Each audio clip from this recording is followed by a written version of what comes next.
Hello friends, welcome to Oli veterinary wisdom. दोस्तों, जो लोग गोट फार्मिंग करते हैं उन्हें बखूबी पीपीआर के बारे में पता होगा, और जो लोग गोट फार्मिंग करना चाहते हैं उन्हें पीपीआर के बारे में जान लेना चाहिए, क्योंकि ये एक ऐसी बीमारी है जो गोट फार्म्स को बंद करवा देती है। 50% से ज़्यादा जो गोट फार्म्स बंद होते हैं वो पीपीआर की वजह से बंद होते हैं। तो इस वीडियो में मैं आपको बताऊंगा कि ये कैसी बीमारी है, किस तरीके से होती है, कौन सा वायरस है जो इसे करता है, उसके बाद कैसे ये शुरू हुई, कैसे अटैक करती है आपके एनिमल्स को, कौन कौन सी ब्रीड इसमें ससेप्टेबल रहती हैं, किन में ज़्यादा होती है, किन बकरियों में ये बिल्कुल भी नहीं होती है, और कौन से सीज़न में ये बढ़ती है, रिकवर एनिमल किस तरीके से शो करते हैं, और ये बीमारी अंदर बकरी में जाने के बाद होती किस तरीके से, इसके अलावा क्लिनिकल साइंस की लक्षण क्या होते हैं, इसमें किस तरीके से देख के आप इस बीमारी को पहचान सकते हैं, और इसके साथ साथ उसका ट्रीटमेंट और वैक्सीनेशन। अगर ये वीडियो आप पूरी देख लेते हैं तो आपके यहाँ आपके गोट फार्म में कम से कम पीपीआर नहीं होगी, या आप उसे अगर हो भी जाती है तो उसे कंट्रोल करने में आप सक्षम रहेंगे। अगर गोट फार्मिंग करते हैं या करना चाहते हैं तो इस वीडियो को, पीपीआर बीमारी को ज़रूर अच्छे से समझ लें।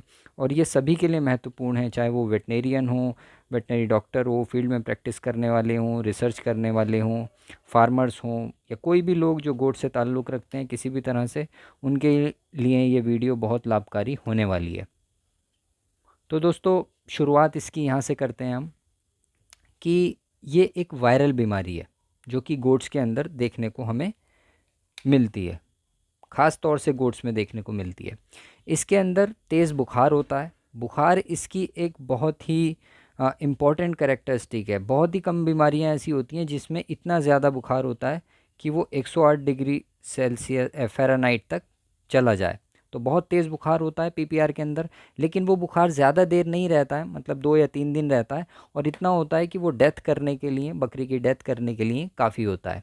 इसके अलावा स्टोमेटाइटिस होता है। इसमें स्टोमेटाइटिस का मतलब है मुंह के अंदर छाले पड़ जाते हैं बकरियों के, और डायरिया देखने को मिलता है। दस्त होते हैं, बिल्कुल पानी की तरह, पिचकारी की तरह दस्त निकलते हैं बकरी के अंदर से, और उन दस्तों की वजह से ही एक मोर्टलिटी होती भी है, क्योंकि उससे तुरंत डिहाइड्रेशन होता है, इलेक्ट्रोलाइट इम्बैलेंस होता है। जो इलेक्ट्रोलाइट्स होते हैं बॉडी के अंदर जिनकी वजह से ब्लड प्रेशर और वो सब बनता है, तो वो बॉडी से निकल जाते हैं। डायरिया की वजह से डिहाइड्रेशन होता है और बकरी मर जाती है। तो मरने के कई सारे कारण होते हैं, लेकिन डायरिया उसमें से एक मेन होता है।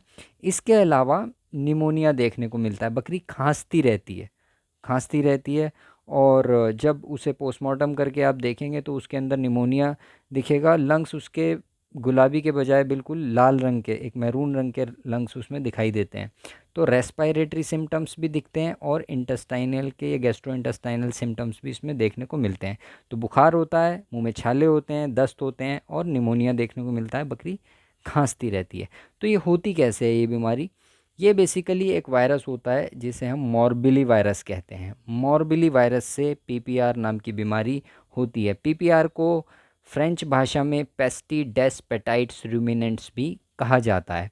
तो ये जो वायरस है ये बेसिकली पैरामिक्सोविरिडी फैमिली का वायरस है, और पैरामिक्सोविरिडी फैमिली में और भी बीमारियां आती हैं। अलग अलग स्पीशीज़, अलग अलग जानवरों में बीमारियां करती हैं। जैसे कुत्तों में कैनाइन डिस्टेंपर होता है पैरामिक्सोविरिडी से, मुर्गियों में रानीखेत की बीमारी है, न्यू कैसल डिजीज़ होता है, इंसानों के अंदर मीज़ल्स होती हैं जो चेचक कहते हैं, या जिसे माता कहा जाता है, वो होती है। और कैटल के अंदर एक बीमारी होती है रिंडर पेस्ट, जिसे कैटल प्लेग भी कहते हैं। हालांकि अब ये बीमारी एरेडिकेट हो चुकी है, अब ये बीमारी देखने को नहीं मिलती है, ख़त्म हो चुकी है दुनिया से, क्योंकि इसका वैक्सीनेशन, एक सक्सेसफुल वैक्सीनेशन हुआ था। तो रिंडर पेस्ट जो बीमारी करती थी, मतलब फ्लॉक के फ्लॉक साफ़ हो जाते थे। रिंडर पेस्ट की हिस्ट्री बहुत ही ख़तरनाक है, और इसने पशु इंडस्ट्री को काफ़ी नुकसान पहुंचाया है, गायों को बहुत नुकसान पहुंचाया है। तो उसी कैटेगरी में ये पीपीआर भी आता है। इसका वायरस जिस स्पीशीज़ में भी जाता है वहाँ पर ये बहुत ज़्यादा तबाही मचाता है। आरएनए वायरस से ये बीमारी होती है। आरएनए वायरस होता है, जैसे डीएनए होता है ऐसे ही आरएनए होता है। आरएनए टाइप का ये वायरस होता है, और इसकी सीरोलॉजिकल क्रॉस रिएक्शन होती है रेंडर पेस्ट और पीपीआर के बीच में। मतलब ये देखा गया है 2005 में शायद रेंडर पेस्ट रेडिकेट हुई थी, इसे ये कहा गया था कि ये रेडिकेट हो चुकी है। लेकिन उससे पहले ये देखा गया था कि अगर किसी जानवर के अंदर रिंडरपेस्ट हुई है तो उसके अंदर जो एंटीबॉडी बनी है वो पीपीआर के वायरस को बाइंड कर लेती हैं। तो ये होता है सीरोलॉजिकल क्रॉस रिएक्शन। अगर पीपीआर की वैक्सीन है तो वो रिंडरपेस्ट के वायरस को बाइंड कर लेती हैं या उसे रोकने में मदद करती हैं। एक अच्छी बात यह है कि ये वायरस अपना रूप नहीं बदलता है। जैसे कोविड का वायरस है ना, नए नए स्ट्रेन्स आते रहते हैं, कभी डेल्टा, कभी अल्फ़ा, कभी ओमेगा, कभी कुछ। तो इस तरीके से इसमें इसमें नहीं होता है, इसमें एक ही सीरोटाइप इसका मिलता है। तो इसमें इसका इम्पोर्टेंस ये है कि इसमें वैक्सीनेशन बहुत कामयाब होता है, वैक्सीनेशन फेलियर नहीं देखने को मिलता है। तो कामयाब होता है वैक्सीनेशन, एक सीरोटाइप होने का मतलब इसमें यह है। लेकिन लीनिएजेस इसमें 4 हैं, 4 तरीके का ये वायरस अलग अलग जगहों पे पाया जाता है। पहला, दूसरा और तीसरा जो लीनिएज है वो अफ्रीकन और मिडल ईस्ट कंट्रियों में देखने को मिलता है, और चौथा लीनिएज इंडिया में हमें देखने को मिलता है। तो ये वायरस के बारे में इन्फॉर्मेशन हो गई। इसके बाद ये सबसे पहली बार कैसे पता चली ये बीमारी, कहाँ हमें देखने को मिली? ये इवोरी कोस्ट नाम की एक जगह है अफ्रीका में, 1942 में वहाँ देखने को मिली। सीरोलॉजिकल क्रॉस रिएक्शन इसके रिंडरपेस्ट के साथ थे। तो लोगों ने जब इसे बकरी के अंदर बिल्कुल वही लक्षण देखे जैसे गाय में देखे जाते थे, और इसकी जो एंटीबॉडीज़ थी वो इस वायरस के साथ रिएक्ट भी कर रही थी, तो लोगों को ये लगा कि ये रिंडरपेस्ट का ही वायरस है, कोई नई बीमारी नहीं है जो कि बकरियों में आ गई है। तो इससे काफ़ी कन्फ्यूजन हुआ, और कई सालों तक, कई दशकों तक ये इस कन्फ्यूजन की वजह से इसमें रिसर्च आगे नहीं बढ़ पाई, और इस बीमारी से जो मुश्किलें थीं, जो बकरियों में मोर्टेलिटी वगैरह थी, बीमारी थी, वो ऐसे ही पनपती रही। 1970 में जाकर ये पता चला कि ये जो बीमारी है ये एक अलग वायरस से होती है, और इसने धीरे धीरे स्प्रेड करना शुरू किया ईस्ट की तरफ। मतलब अफ्रीका से ईस्ट की तरफ आएंगे आप तो इंडिया आता है, चाइना आता है, मिडिल ईस्ट आता है, मतलब मिडिल ईस्ट जो अरब कंट्रीज़ हैं वो आती हैं। तो ये धीरे धीरे स्प्रेड होना शुरू हुआ इंडिया की तरफ, और एक हाईली वर्लुएंट स्ट्रेन इसकी देखने को मिली 1990 के आसपास। तो 1990 के आसपास ये बीमारी बिल्कुल अपने एक व्यापक रूप में आ गई, और पूरी दुनिया के लिए, बकरियों के लिए, क्योंकि बकरी पालन जो है ना इन देशों में ही ज़्यादा होता है। जो गरीब मुल्क हैं, अफ्रीका है, या ये वाली जो कंट्रीज़ हैं, या हमारा अफ़गानिस्तान, पाकिस्तान, इंडिया, नेपाल, श्रीलंका, ये कंट्रीज़ जो हैं यहाँ पर एक गरीब तबका बकरी के ऊपर ज़्यादा निर्भर होता है। और ट्रॉपिकल, सब ट्रॉपिकल क्लाइमेट में या एरिड क्लाइमेट में, जैसे अफ्रीका या इन जगहों पे देखने को मिलती है, वहाँ पर कम रिसोर्सेज में बकरी अपने आप को सस्टेन कर लेती है। तो जो गरीब लोग होते हैं वो बकरी के ऊपर ज़्यादा निर्भर करते हैं। तो इस वजह से भी जो डेवलपिंग मतलब एजेंसीज़ हैं all over the world, NGOs काम कर रही हैं गरीबी उन्मूलन के लिए, गरीबी को हटाने के लिए, उनके लिए पीपीआर एक काफ़ी बड़ा चैलेंज फिर बन गया। तो कौन कौन सी ब्रीड्स इसमें ससेप्टिबल रहीं वो थोड़ा सा जान लेते हैं। दोस्तों, कमेंट्स ज़रूर करते रहा कीजिए। अगर आपको अच्छा लग रहा है तो वो भी बताइए, और अच्छा नहीं लग रहा है तो वो भी बताइए, बोर अगर हो रहे हैं तो वो भी बताइए। अगर आप कमेंट करते रहेंगे ना तो वीडियो बनाने में मज़ा आता है, और उनके मतलब कमेंट्स में अगर आपके सवाल हैं और हो सकता है उस पर कोई वीडियो बनाई जा सके तो वो भी मैं कोशिश करूँगा। तो आप इस चीज़ को ज़्यादा थोड़ा इंटरेक्टिव वे में आपकी तरफ से ही आना चाहिए, कि इसे इंटरेक्टिव बनाना। तो फिर ब्रीड ससेप्टिबिलिटी आती है। ब्रीड ससेप्टिबिलिटी का मतलब ये होता है कि कौन सी वो ब्रीड्स हैं या नस्लें हैं जिनके अंदर पीपीआर ज़्यादा होता है। तो हम मोटे तौर पे जानते हैं कि बकरियों के अंदर पीपीआर ज़्यादा होता है, शीप के अंदर भी देखने को मिलता है, भेड़ों के अंदर भी देखने को मिलता है, लेकिन इतना ख़तरनाक नहीं होता जितना ये गोट्स के अंदर ख़तरनाक होता है। तो गोट्स के अंदर जो बहुत ज़्यादा प्रोलिफिक ब्रीड्स होती हैं, प्रोलिफिक का मतलब है जो ज़्यादा बच्चे देती हैं, जो जिनकी बढ़ने की कैपेसिटी ज़्यादा होती है, जैसे ब्लैक बंगाल है, बर्बरी है, ये नस्लें क्या होती हैं, इनके अंदर काफ़ी ज़्यादा बच्चे होते हैं। आप अगर एक बकरी लाते हैं तो वो 2.5 गुना हो जाती है साल भर में। तो इस वजह से इनमें जो बच्चे निकल के आते हैं, वो बच्चे जब 3 से 4 महीने के होते हैं, उस वाली एज में पीपीआर होने के चांसेस सबसे ज़्यादा रहते हैं। तो इस वजह से प्रोलिफिक ब्रीड के अंदर पीपीआर ज़्यादा होता है। अगर बर्बरी लाएंगे, ब्लैक बंगाल लाएंगे, इसी टाइप की कोई नस्ल, छोटी नस्ल आप लेकर आएंगे और वो ज़्यादा बच्चे देने वाली होगी, तो वो पीपीआर के लिए भी ज़्यादा ससेप्टिबल होगी। इसका वायरस जो है वो रेप्लिकेट करता है गायों के अंदर भी और पिग्स के अंदर भी, लेकिन इन जानवरों का कोई रोल बीमारी को फैलाने में डिजीज़ स्प्रेड में इसका रोल नहीं है, नो रोल। ठीक है, वाइल्ड रूमिनेंट्स के अंदर ये अक्सर देखने को मिलता है। तो जो बकरियां जंगलों के आसपास चरती हैं वहाँ पर थोड़ी सी सावधानी बरतने की ज़रूरत होती है, क्योंकि एक रिपोर्ट के अनुसार, एक थॉमसन गज़ेल, अरब की मिडल ईस्ट की ये रिपोर्ट है, जो थॉमसन गज़ेल हिरन होते हैं उनकी की पूरी पॉपुलेशन वाइप आउट हो गई थी, और जब इन्वेस्टिगेट किया गया तो वहाँ पर ये पीपीआर का वायरस ही देखने को मिला था।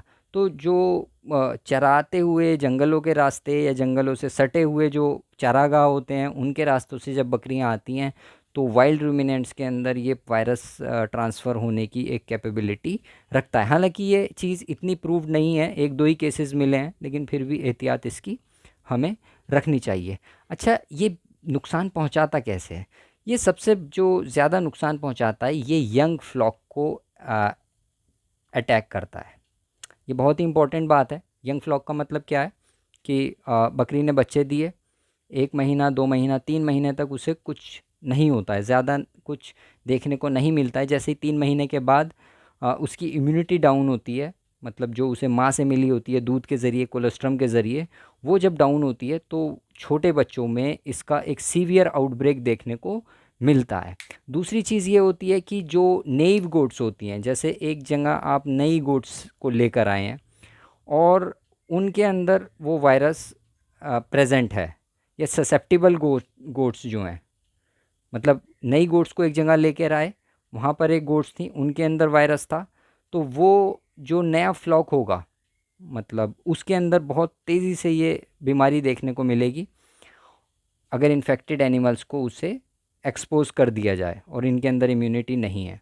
मतलब ए फ्लॉक है, ये नया है, इसके अंदर इम्यूनिटी नहीं है, इसने कभी पीपीआर या पीपीआर की वैक्सीन को नहीं देखा है। अगर इसे इन्फेक्टेड फ्लॉक के कांटेक्ट में लेकर आएंगे किसी भी तरीके से, तो ये बहुत ही फ्लेयर अप इन्फेक्शन शो करेगा, जिसमें बहुत ज़्यादा मोर्टलिटी देखने को मिलती है। तो यहाँ पर ये एडवाइस है, ये बताया जाता है कि कभी भी जो एक पुराना फ्लॉक है आपके यहाँ अच्छे से चल रहा है, बहुत बढ़िया वो ग्रो कर रहा है, तो उसमें बाहर से गोट्स लाकर कभी मिलानी नहीं चाहिए, भले ही वो वैक्सीनेटेड हो। दोनों गोट्स आपकी वैक्सीनेटेड है, बाहर वाली भी और अंदर वाली भी, तब भी उन्हें नहीं मिलाना चाहिए। लगभग 14 से 21 दिन का उन्हें क्वारंटाइन करना चाहिए, क्वारंटाइन के बाद ही उन्हें आपस में मिलाना चाहिए। ज़्यादातर इन्फेक्शन इसी वजह से देखने को मिलते हैं, और ख़ासकर अगर यंग हैं, मतलब फ्लॉक यंग है आपका, 3 से और 10 महीने तक के बच्चे हैं, तो उनमें तो बहुत ज़्यादा बीमारी देखने को मिलती है, और लगभग 100% मॉर्टिलिटी देखने को मिल जाती है। तो ये मतलब पब्लिश्ड डेटा है कि पूरा पूरा फ्लॉक साफ़ हो जाता है। तो जो एंडेमिक एरियाज़ हैं, एंडेमिक एरिया का मतलब होता है जहाँ वायरस कभी ख़त्म ही नहीं होता, वायरस सर्कुलेट करता रहता है, मतलब किसी भी फॉर्म में वहाँ पर वायरस रहता है। जो फार्म्स हैं उनके अंदर, उसकी मिट्टी के अंदर, फीड के अंदर, इक्विपमेंट्स के अंदर, किसी भी तरीके से रह सकता है। और 3 से जो 12 महीने की बकरियां होती हैं उनके अंदर ये जाकर इन्फेक्शन करता है, बहुत ख़तरनाक टाइप का इन्फेक्शन करता है किड्स के अंदर। और अगर पैरासिटिज्म है, अगर आप डिवर्मिंग ठीक से नहीं कर रहे हैं या बहुत ज़्यादा उन्हें चराते हैं, क्योंकि चरने वाली बकरियों के अंदर जो पैरासिटिज्म है वो बहुत ज़्यादा रहता है, इस वजह से चरने वाली बकरियों के अंदर महामारी या पीपीआर काफ़ी ज़्यादा देखने को मिलती भी है। अगर आप किसी चरवाहे से पूछेंगे जो अपनी बकरियों को चराता है, और पूरे साल उनका यही एक मशगला रहता है कि वो चराते ही रहते हैं, तो आप उनसे पूछेंगे तो मई जून के दौरान या अप्रैल मई के या मार्च अप्रैल के दौरान आपको वो बताएंगे कि हर साल बीमारी आती है और उसमें आधा फ्लॉक हमारा साफ़ हो जाता है। तो वो उसके साथ रहना सीख गए हैं और उसी के साथ जीते रहते हैं। तो वो जो पैरासिटिज्म होता है, मतलब उनके अंदर जो पेट के कीड़े होते हैं, अगर ऐसा है तो पीपीआर की जो लक्षण होंगे वो काफ़ी तेज़ी से देखने को मिलेंगे और बीमारी को बहुत बढ़ा देंगे, उसे बढ़ा देते हैं बीमारी को। गोट पॉक्स है अगर, या और भी कोई सेकेंडरी बीमारी है, उसके साथ साथ अगर पीपीआर हो जाता है तो पीपीआर की इंटेंसिटी काफ़ी बढ़ जाती है, जिसमें मॉर्टलिटी भी फिर काफ़ी बढ़ी हुई हमें दिखती है। जो ओल्डर गोट्स होती हैं, ये तो यंग फ्लॉक का हो गया, यंग फ्लॉक में आपको बीमारी ज़्यादा देखने को मिलेगी, तो इसे बचाना, इसे सुरक्षित रखना काफ़ी ज़रूरी होता है। वो मैं आपको बताऊंगा कि कैसे वैक्सीन करना है, कैसे ट्रीटमेंट करना है। ट्रीटमेंट की हमें नौबत ही नहीं आने देनी है, हमें पहले ही इसका बचाव कर लेना है, क्योंकि इसका बचाव बहुत ज़्यादा सक्सेसफुल है। मैंने जैसे बताया आपको कि वैक्सीनेशन इसमें बहुत सक्सेसफुल है। अगर वैक्सीनेशन सही से कर लेते हैं शुरू में, तो वो काफ़ी मतलब हद तक आपके फ्लॉक को बचा लेता है। फिर आती है ओल्डर गोट्स की बारी। जो गोट्स हैं, मान लीजिए 1 या 2 साल की हो चुकी हैं, उनके अंदर अक्सर एंटीबॉडीज़ देखने को मिलती हैं, उनके अंदर एक इम्यूनिटी देखने को मिलती है। ये नेचुरल इन्फेक्शन से भी आती है ये इम्यूनिटी। उन्हें एक बार इन्फेक्शन हुआ, वो बीमार पड़ी और ठीक हो गई, तो उनके अंदर एंटीबॉडी इम्यूनिटी बन गई, और इसके अंदर जो इम्यूनिटी बनती है वो लाइफ लॉन्ग होती है। इस बात को ध्यान रखना चाहिए। या फिर आपने उसका वैक्सीनेशन किया था, अगर आपके यहाँ की बकरी है या आप बाहर से लेके आए हैं तो वैक्सीनेटेड लेके आए हैं, तो उसके अंदर भी एंटीबॉडीज़ होती हैं जो कि वायरस के अगेंस्ट बहुत ही अच्छे से काम करती हैं, और डिज़ीज़ उन बकरियों में पीपीआर का नहीं होता है।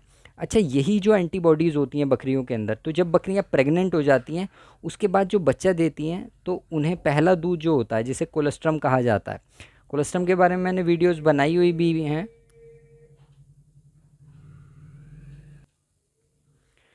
कोलेस्ट्रम के बारे में मैंने वीडियोस बनाई हुई भी हैं, आप उसे देख सकते हैं कि वो क्या होता है। तो उससे के ज़रिए से एंटीबॉडीज़ बच्चों के अंदर चली जाती हैं, और शुरू के 3 महीने उन्हें प्रोटेक्ट करती हैं। अगर वायरस आ भी जाता है तो वो बच्चों को नहीं मार पाता है, अगर आपने कोलेस्ट्रम उसे ठीक से पिलाया है। तो उससे पहले भी ये वायरस हो सकता है, अगर कोलेस्ट्रम ठीक नहीं पिलाया है, उसके अंदर मैटरनल एंटीबॉडीज़ नहीं हैं बच्चों के अंदर, तो वो ससेप्टिबल रहते हैं। और इस वजह से वैक्सीनेशन का जो टाइमिंग होता है, ये काफ़ी क्रिटिकल माना जाता है कि बच्चे को दूध पिलाया गया है या नहीं पिलाया गया है। आमतौर पर वैक्सीनेशन का जो टाइम होता है, ये कहा जाता है कि 3 महीने की एज पर बच्चों में वैक्सीनेशन कर देना चाहिए। मान लीजिए उसके अंदर मैटरनल एंटीबॉडीज़ हैं, आपने वैक्सीन लगाई, एंटीबॉडी गई, उसने वैक्सीन के वायरस को न्यूट्रलाइज़ किया और ख़त्म कर दिया, तो वो इम्यूनिटी नहीं बना पाया। तो इस वजह से ये ज़रूरी होता है कि हमें ये पता रहे, जब हम फार्मिंग करें तो इस बात का ध्यान रखें कि हमने इसमें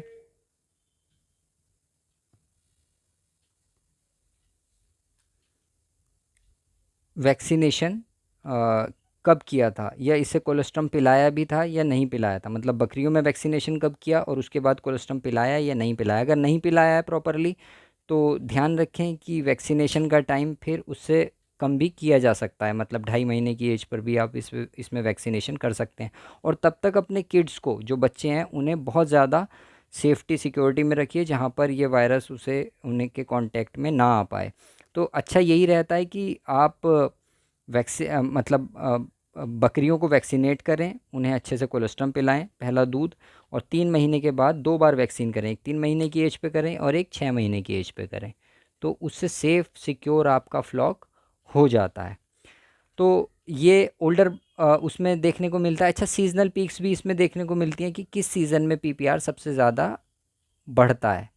इसमें सबसे ज़्यादा जो बढ़ता है पीपीआर, वो देखने का मिलता है जब हैवी रेन्स होती हैं समर्स के दौरान। मतलब जैसे मार्च अप्रैल का टाइम है, बहुत मतलब रात ठंडी हो रही है, दिन गर्म हो रहा है, और उसी दौरान बहुत ज़्यादा बारिश हो जाए, उस दौरान पीपीआर के केसेस बहुत ज़्यादा देखने को मिलते हैं। बहुत तेज़ी से उस दौरान ये बीमारी बढ़ जाती है। तो ख़ास तौर से अप्रैल और मई का जो सीज़न होता है, मार्च के एंड से और मई के एंड तक, ये काफ़ी क्रिटिकल होता है। इस टाइम नए फार्म्स या नए फ्लॉक्स वगैरह अपने फार्म में नहीं लाने चाहिए। मतलब ना फार्म शुरू करना चाहिए और ना ही नए फ्लॉक्स लाने चाहिए। अगर शुरू भी कर रहे हैं तो वैक्सीनेशन का बहुत ज़्यादा ध्यान रखें, क्योंकि जो पेस्टोरलिज्म है, जो ग्रेजिंग कराते हैं लोग, वो अपने साथ बीमारी एक जगह से दूसरी जगह लेकर घूमते रहते हैं। तो वो भी इसकी एपिडेमियोलॉजी में काफ़ी मतलब रोल प्ले करते हैं, वो देखने को मिलता है।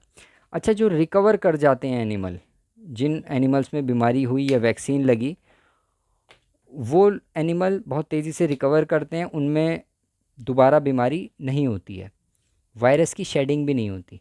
जैसे कोविड की वैक्सीन लगी आपके हमारे, तो कोविड की वैक्सीन वायरस शेडिंग को नहीं रोक पाती है। हम बीमार तो नहीं पड़ेंगे, लेकिन वायरस हमारे अंदर से झड़ता रहेगा। ऐसा पीपीआर में नहीं होता है। तो इस वजह से ये माना जाता है, पीपीआर के ऊपर जोर भी इसी वजह से दिया जाता है कि इसे रेडिकेट किया जा सकता है, इस बीमारी को ख़त्म किया जा सकता है, बशर्ते फार्मर जो है, जो गोट फार्मिंग में जुड़ा हुआ है, वो इसकी अहमियत को समझ ले, वो एजुकेट हो जाए इससे। क्योंकि गोट फार्मर का रोल सबसे बड़ा है बीमारी को ख़त्म करने में। एजेंसीज़ अपना काम कर सकती हैं, एनजीओज़ अपना काम कर सकती हैं, डॉक्टर अपना काम कर सकते हैं, सिर्फ कह सकते हैं कि आप वैक्सीनेशन कराइए इसे, या वैक्सीन अवेलेबल करा देंगे, लेकिन वो करना उन्हीं की ज़िम्मेदारी होती है, फार्मर्स की ज़िम्मेदारी होती है। और साल भर मतलब इस चीज़ को उन्हें देखते रहना होता है शुरुआत में, और इस चीज़ को समझना है कि कब बीमारी बढ़ रही है और कौन सी एज में उसे वैक्सीन करना है, मैटरनल एंटीबॉडीज़ का क्या रोल है उसके अंदर। तो रिकवर्ड एनिमल में से वायरस की शेडिंग नहीं होती, कैरियर स्टेट भी नहीं होती। बहुत सारी बीमारियां ऐसी होती हैं कि उसमें सिम्टम नहीं दिखते हैं, लेकिन वायरस या कोई भी पैथोजन बैक्टीरिया वगैरह एनिमल के अंदर पड़ा रहता है और वक्त आने पे वो गिरता भी रहता है, मतलब उसके अंदर से निकलता रहता है, और जो दूसरे ससेप्टिबल एनिमल हैं उन्हें बीमार भी वो करता रहता है। तो कैरियर स्टेट भी इसके अंदर नहीं होती है, बहुत ही स्ट्रॉन्ग इम्यूनिटी इसके अंदर डेवलप हो जाती है अगर वैक्सीन को लगा दिया जाता है तो। सीरो प्रिवलेंस मतलब अगर आप कोई भी बकरियां उठा लें, मतलब 10 बकरियां लेकर आएँ, तो 50 के अंदर आपको एंटीबॉडीज़ देखने को मिल जाएंगी।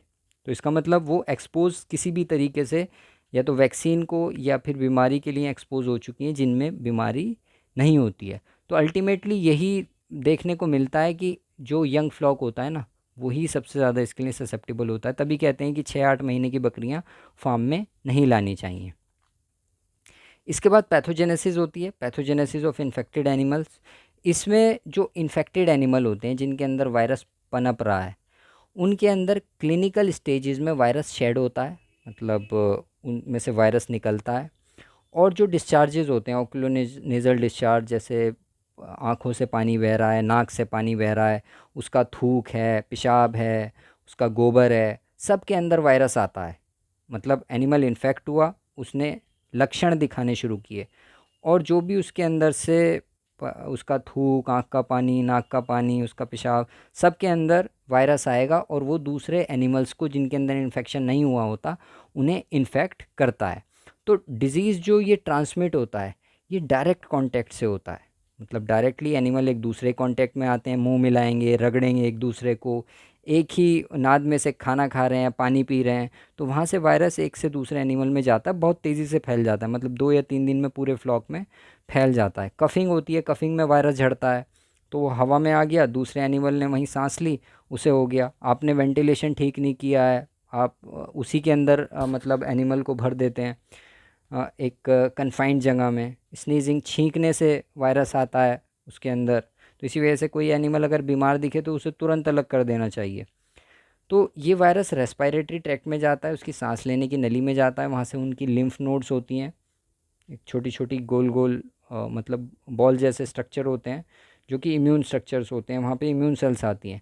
4 से 6 दिन वहाँ पर रहता है, उसके बाद इपिथीलियल इरोजन शुरू हो जाते हैं, मतलब जिस जगह भी वायरस जाता है वहाँ की खाल को ये उखाड़ने लगता है। तो इसी वजह से आपको छाले देखने को मिलते हैं ज़बान पे, उसके होंठों पर, अंदर। तो जैसे छाले ज़बान पे होते हैं वैसे ही छाले अंदर देखने को मिलते हैं, मतलब इंटेस्टाइन में भी और रेस्पिरेटरी ट्रैक्ट में भी वैसे ही छाले हो जाते हैं, जिसकी वजह से डायरिया होता है, कुछ डाइजेस्ट नहीं हो पाता और एनिमल खाना खाना बंद कर देता है, उसे तकलीफ़ होती है खाना खाने में। तो वो कुछ खा पी तो रहा नहीं है, ऊपर से उसे डायरिया भी हो जाए, मतलब दस्त भी लग जाए, तो सोच सकते हैं कि कितनी मतलब भयानक सिचुएशन हो जाती है। इलेक्ट्रोलाइट इम्बैलेंस होने लगता है, बुखार है उसे, और लिम्फोसाइटोपिनिया हो जाता है। लिम्फोसाइटोपिनिया का मतलब इम्यून सेल डाउन हो जाती हैं। अगर 100 इम्यून सेल्स घूम रही हैं हेल्दी एनिमल में, तो इसमें 10 ही रह जाती हैं। तो उससे इम्यूनिटी इम्पेयर होती है, सेकेंडरी बैक्टीरियल इन्फेक्शन होते हैं और निमोनिया हो जाता है। ये ऐसी कंडीशन होती है कि इससे फिर एनिमल का बच पाना काफ़ी मुश्किल होता है।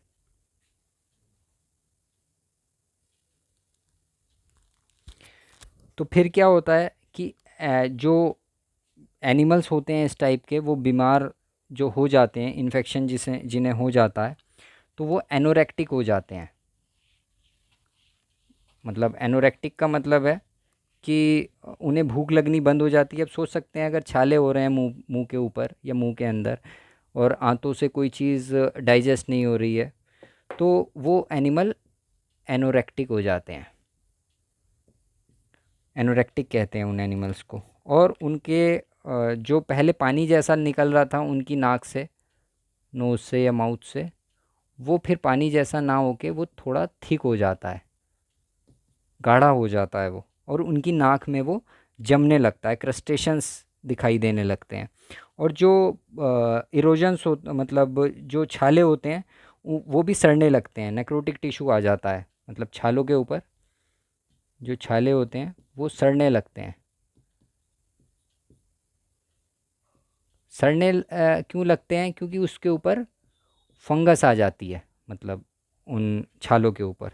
तो उन्हें ट्रीट करना होता है, और एनिमल बिल्कुल कुछ नहीं खाता है। जब खाता नहीं है तो उसका वेट डाउन होता चला जाता है, और इस दौरान ना जो फार्मर का कॉन्फिडेंस है वो बिल्कुल ख़त्म ही हो जाता है। मतलब वो ऐसा एनिमल को देख के, क्योंकि वो हष्ट-पुष्ट एनिमल लाता है और हफ्ते भर के अंदर ऐसी कंडीशन आ जाती है।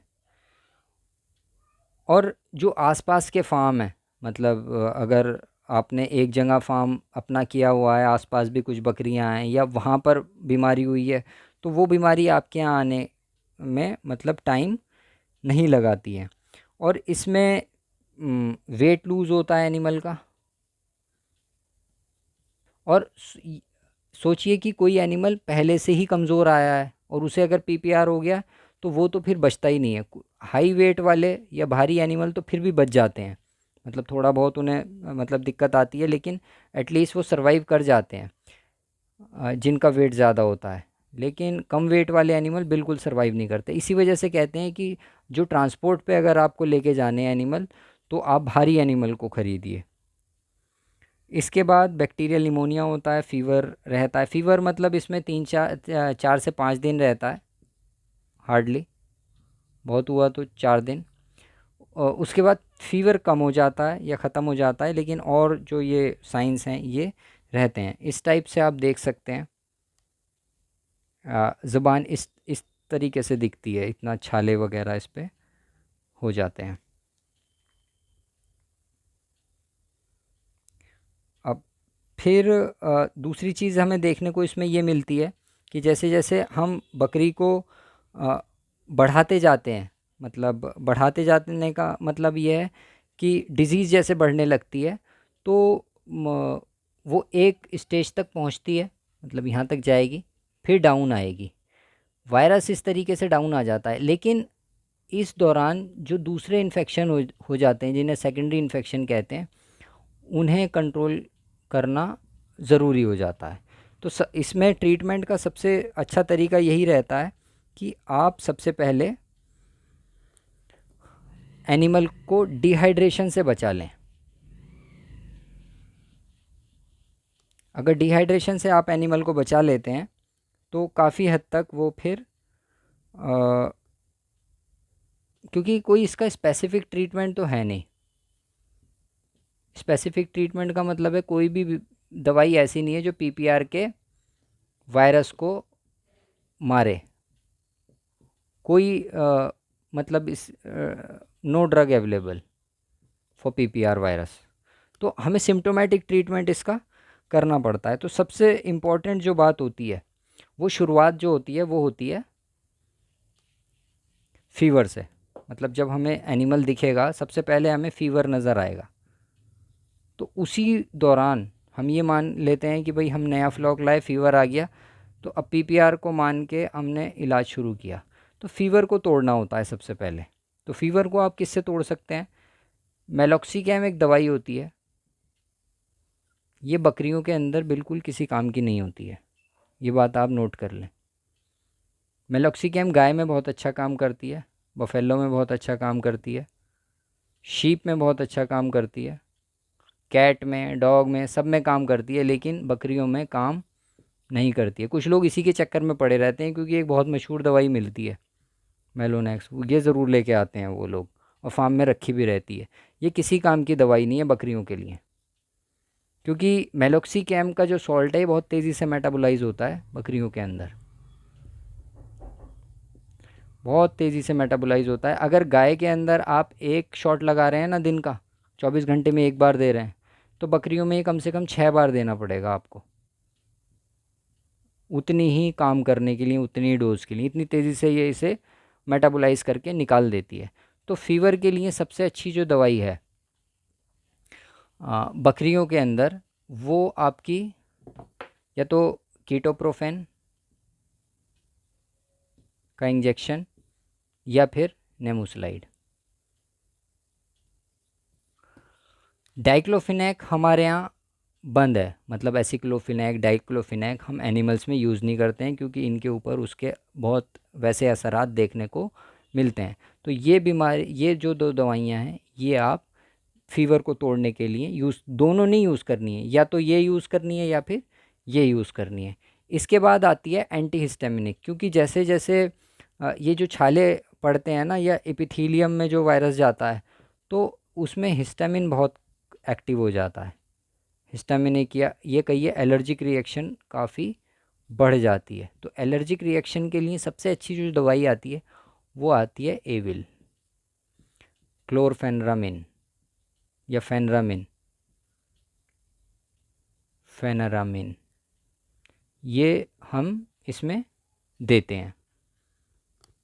ठीक है, तो क्लोरफेनरामिन काफ़ी अच्छी दवाई होती है और ये इसमें साथ साथ हमें देनी होती है। एंटीबायोटिक का शुरुआत में कोई रोल नहीं होता है और ना ही देनी चाहिए। जब बीमारी चौथे या पाँचवें दिन में पहुंच चुके लक्षणों के बाद, तभी हमें एंटीबायोटिक यूज़ करनी चाहिए। तो शुरुआत अगर आप इनसे करेंगे तो आप काफ़ी हद तक एनिमल को कंट्रोल कर लेंगे। अब अगर उसे दस्त शुरू हो जाते हैं, उसे डायरिया लग जाता है, दस्त लग जाते हैं, तो अब दस्तों का इलाज आपको करना है। सबसे पहले तो आपको उसे ड्रिप देनी है। कोई ख़ास ड्रिप देने की ज़रूरत नहीं है, सिर्फ एनएस दे दें, उसकी बॉडी का जो वॉल्यूम है, ब्लड वॉल्यूम है, वो मेंटेन रहेगा, एनिमल बच जाएगा। कुछ आपको आरएल वारएल डीएनएस फीनेस कुछ देने की ज़रूरत नहीं है। बहुत धीरे धीरे, मतलब स्लो आईवी एनएस उसे दें। अगर आपको लगे कि एनिमल वीक होता जा रहा है या इससे वो नहीं टूट रहा है उसका बुखार, तब आप उसे डेक्सा दे सकते हैं। पहले दिन से डेक्सा ना दें।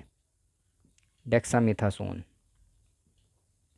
डेक्सामिथासोन हमेशा मतलब बीमारी को स्टेबलाइज करने के काम में ली जाएगी, क्योंकि इसका असर भी जितना बीमारी पे होता है ना, उतना ही एनिमल के ऊपर भी होगा। फिर उसे रिकवर करना आपके लिए कठिन हो जाएगा अगर शुरुआत में ही डेक्सामिथासोन आप इस्तेमाल कर लेंगे। अगर नहीं कंट्रोल हो रही है नेमोस्लाइड और कीटोप्रोफेन से, तब हमें डेक्सामिथासोन के ऊपर आना है, डेक्सामिथासोन या प्रेडनिसोलोन के ऊपर आना है। जो उसके मुंह में छाले पड़ गए हैं, ये तो फीवर का और डायरिया का हो गया, आपको सिर्फ स्लो ये देना है। और कोई भी डायरिया वाली वो नहीं देनी है आपको शुरुआत में, मतलब दवाई नहीं देनी है, जैसे सेलकोप्रिम वगैरह या नॉरफ्लॉक्स टीजेड, ऐसा कुछ नहीं देना है, क्योंकि वो डायरिया किसी उसकी वजह से नहीं हो रहा है, किसी खाने पीने की वजह से या किसी बैक्टीरिया के डिसबैलेंस की वजह से नहीं हो रहा। वो ज़रूर दे सकते हैं आप। इसके साथ साथ विटामिन ए, ख़ास तौर से विटामिन ए आते हैं एनिमल्स के लिए, और वो आपको इसमें देना चाहिए, क्योंकि विटामिन ए एपिथेलियल इंटीग्रिटी के लिए काफ़ी इम्पॉर्टेंट होता है। और ये भी देखा गया है कि विटामिन ए का वो भी काफ़ी नीचे चला जाता है। तो विटामिन ए, विटामिन ई, ये साथ साथ आप मुंह से इसे एनिमल को दे सकते हैं, ताकि वो जाए और वो जो एपिथेलियल इरोजन हो रहा है उसे वो रोक सके। अब पहली चीज़ तो फ़ीवर हो गई। फ़ीवर को हम इस तरीके से रोकेंगे जैसा बताया, और दस्तों को रोकने के लिए या एपिथेलियल इरोजन्स के लिए, तो यहाँ पर हम लिखते जाते हैं नेमोस्लाइड, इसके साथ या फिर या लिख देता हूँ, क्योंकि अगर और लिखूँगा तो लोग सोचेंगे ये दोनों लेनी है। नेमोस्लाइड या कीटोप्रोफेन। दूसरा, ये एक हो गया, एविल। तीसरा हमें एनएस, स्लो आईवी। अगर एनिमल पानी पी रहा है तो उसे खूब छक के पानी पिलवाना है। चौथा, डेक्सा। डेक्सामिथासोन ज़रूरी नहीं है कि देना ही है। ठीक है। पांचवा, विटामिन ए एंड ई। अब आते हैं छालों की बात, जो उसके मुंह में इरोजन्स हो जाते हैं, अल्सर्स हो जाते हैं, माउथ अल्सर्स या फिर मुंह के छाले। इनके लिए आपको एक काम ये करना है, एक टैबलेट आती है, या तो माउथ पेंट आता है एक, वो महंगा होता है, कैंडिड माउथ पेंट। ये ला के उसके मुंह में छालों के ऊपर आप लगा सकते हैं, उससे छालों पे थोड़े से राहत मिलती है। अदरवाइज़ अगर बकरियां ज़्यादा हैं तो आप क्लोट्रीमाजोल या फ्लूकोनाजोल ये टैबलेट लाएं और इसे पीस कर ग्लिसरीन में मिला लें। मतलब बहुत बारीकी से पीसें और ग्लिसरीन के अंदर मिला लें, तो ये आपका कैंडिड माउथ पेंट की तरह बन जाएगा। और इसे उनके छालों पर थोड़ा थोड़ा रुई से या किसी चीज़ से लगाएं। तो छठी दवाई हो गई क्लोट्रीमाजोल या फिर फ्लूकोनाजोल प्लस ग्लिसरीन। तो ये 2-3 चीज़ें इसमें हमें देखने को मिलती हैं। अगर ये सब आप कर लेंगे, क्योंकि हमने देखा कि उसमें फीवर होता है, डायरिया होता है और मुंह के छाले होते हैं मेनली, इन तीन चीज़ों को, और डिहाइड्रेशन होने लगता है। अगर इन 3 चीज़ों को हम उन्हें मेंटेन कर लेते हैं तो एनिमल को हम बचा सकते हैं। फिर आता है निमोनिया, जो बकरी खांसती है। कफिंग भी हमें देखने को मिलती है, काफ़ी ज़्यादा कफिंग होती है। तो अगर बकरी खांस रही है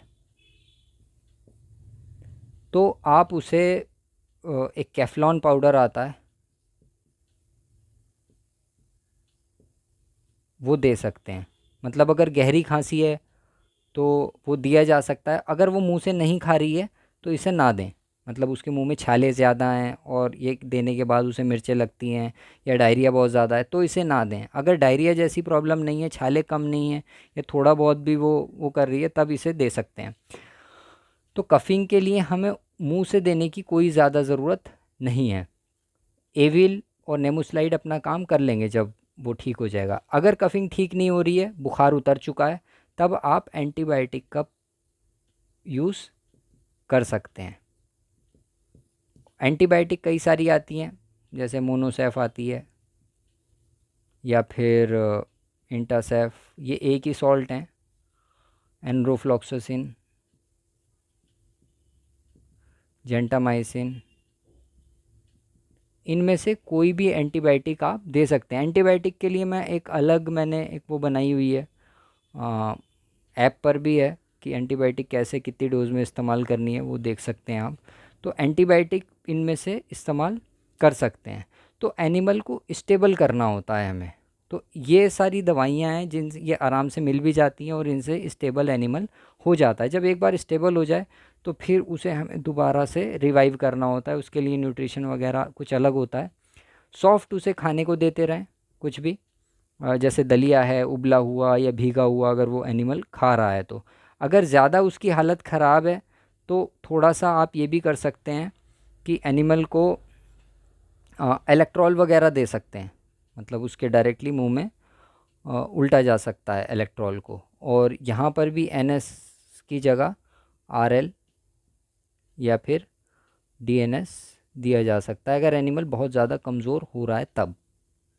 तो ये तो इसका ट्रीटमेंट हो गया। अब आती है बात वैक्सीनेशन की, इसका बचाव कैसे करें। देखिए, बचाव के लिए बहुत ज़्यादा सोचने समझने की चीज़ नहीं है। सीधी सीधी वैक्सीन्स आती हैं, इसकी कई सारी कंपनियां बनाती हैं। आप बाज़ार से वैक्सीन लेकर आएँ और एक एक ml, जिस तरीके भी लेबल पर लिखा हुआ है, 1 ml या 2 ml खाल के अंदर या इंट्रामस्कुलर, वैसे आप लगा दें। क्योंकि अलग अलग वैक्सीन्स के अलग अलग वो होते हैं, मतलब इंस्ट्रक्शंस होते हैं कि किस तरीके से उसे लगाई जानी है। बस इस बात का ख्याल रखें कि ट्रांसपोर्ट से पहले, बिफोर या आफ्टर एकदम ना लगाएं। मतलब कम से कम 1 हफ्ते का गैप रखें। अगर एकदम लगा के ले आएंगे तो एनिमल बीमार पड़ जाएंगे और उसका कोई फ़ायदा भी नहीं होगा। तो कम से कम 1 से 2 हफ्ते, मतलब बेटर ये है कि 2 हफ्ते का पीरियड रखें, वैक्सीन लगा के 2 हफ्ते एक जगह रखें, फिर अपने यहाँ ले आएँ। तो एक तो ये है। अगर आसपास बारिश का मौसम है, मतलब तब रेनी सीज़न या रेनी डेज़ के अराउंड वैक्सीन ना करें। अगर आपको मतलब आजकल तो पता चल जाता है फोरकास्ट से, तो इसमें वैक्सीन नहीं करनी है। वैक्सीन करने से पहले डीवर्मिंग ज़रूर करें, मतलब कम से कम 1 हफ्ता पहले डीवर्मिंग करें एनिमल की। अगर डीवर्मिंग होगी या डेबिलिटेटिंग एनिमल होगा, बहुत वीक होगा, तो वो एनिमल वैक्सीन बर्दाश्त नहीं कर पाएगा। अगर उनका वेट कम है एनिमल का, मतलब अपनी एज के हिसाब से वेट कम है, तो उसमें भी वैक्सीनेशन नहीं करना है। लो वेट एनिमल में, लो वेट एनिमल में वैक्सीनेशन नहीं करना है। क्योंकि ऐसा ना हो कि आप करें और कहें कि डॉक्टर साहब ने तो कहा था और हमारा तो वैक्सीन के बाद ये प्रॉब्लम हो गई। तो वैक्सीन्स को करने से पहले भी उसका लेबल ज़रूर पढ़ लें, या किसी तकनीकी मतलब डॉक्टर से या किसी से आप कंसल्टेंट से एक बार मशवरा ज़रूर कर लें। ये तो हो गया उन एनिमल्स का। फिर आता है कि जो आपके वैसे एनिमल्स होते हैं कि जो आपके यहाँ पैदा हो रहे हैं, तो जो किड्स हैं पैदा हो रहे हैं, उनके अंदर वैक्सीन कराइए आप 3 महीने की एज पर। कोशिश ये करें कि जिन गोट्स के अंदर जिस मतलब जो गोट्स प्रेग्नेंट थी उस टाइम में, उन गोट्स के अंदर वैक्सीनेशन हुआ हुआ हो। और आपका जो ब्रीडिंग स्टॉक है, वैसे तो एक वैक्सीन 4 साल तक काम करती है, लेकिन हर साल भी आप वैक्सीन कर सकते हैं, कोई दिक्कत नहीं है। और ब्रीडिंग अगर फ्लॉक है आपका, ब्रीडिंग गोट्स हैं, तो आपको एवरी ईयर वैक्सीनेशन करना ही चाहिए। एक बार वैक्सीनेशन आपने कर दिया तो वो किड्स के अंदर वो एंटीबॉडीज़ आ जाती हैं, मतलब उसके कोलेस्ट्रम के थ्रू। लेकिन मतलब ऐसे ही नहीं आएंगे, आपको कोलेस्ट्रम पिलाना पड़ेगा। मतलब जो पहला दूध होता है बकरी का, बच्चे पैदा होने के 6 घंटे के अंदर अंदर वो दूध कम से कम 200-300 ml बच्चे को पिला देना है आपको। तो उसके लिए आपको उसकी खिलाई पिलाई भी अच्छी करनी है। ऐसा ना हो कि बच्चा पैदा होने के बाद दूध ही ना हो बकरी के अंदर। तो अगर ये कर देंगे तो 3 महीने तक बच्चा सुरक्षित रहेगा। उस 3 महीने के बाद आप इसे वैक्सीन करेंगे और दूसरी वैक्सीन आप 6ठे महीने पे लगा देंगे, तो वो बिल्कुल सेफ़ हो जाएगा आपका फ्लॉक। तो इसके बारे में कोई क्वेश्चंस वगैरह हों तो आप कमेंट्स वगैरह में पूछ सकते हैं, और कमेंट्स में थोड़ा सा इंटरेक्टिव रहिए। Thank you.